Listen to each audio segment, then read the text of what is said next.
கைதட்டுனா corona ஒழியுங்கிறத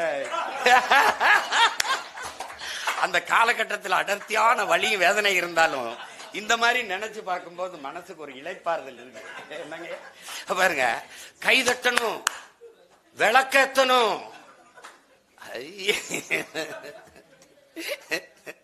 நெருப்பை ஏத்தணும். எப்படி, எதுல, கூரை மேலையா இல்ல எதுல தெரியும். அது மாதிரி ஒரு கொடுமை பாருங்க. கொரோனா ஊரடங்கு உத்தரவுல உயிர் கருகி போச்சு. வேலை செஞ்ச இடங்கள்லாம் கதவடைப்பு செஞ்சாச்சு. அம்மாவது சொன்னாங்க, சோத்துக்கு நின்னு நின்னு கால் மரத்து போச்சு. போலீஸு கெடுபடியில கடவுளும் கை விரிச்சாச்சு. வேலை வெட்டி இல்லாம, பணங்காசு இல்லாம, கை கழுவ மருந்து தண்ணி, வாய்க்கவசம் இல்லாம, இடவெளி விட்டு பொழங்க, இட வசதி இல்லாம. அதுல இருக்கிற அந்த ஏழ்மையை பார்க்கணும். பணக்காரனுக்கு வீடு இடைவெளி இருக்குது, இது இருக்குது. இடைவெளி விட்டு நிக்க இட வசதி இல்லையே எங்களுக்கு. குடிசைக்குள்ள முடங்கி போன்னு பொணமா போறதுக்கா, அதுதான் தலைப்பா வச்சிருக்காங்க, போற வழியில பொணமா போறதுக்கான்னு. இது கவிதை கேளுங்க, அப்புறம் நடந்ததெல்லாம் பேசுவோம்.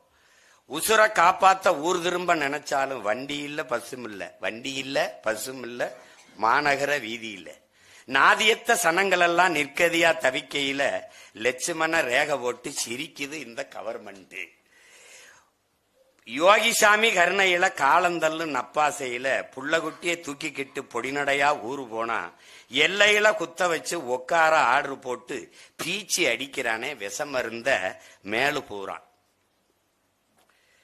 இதுல என்னன்னா,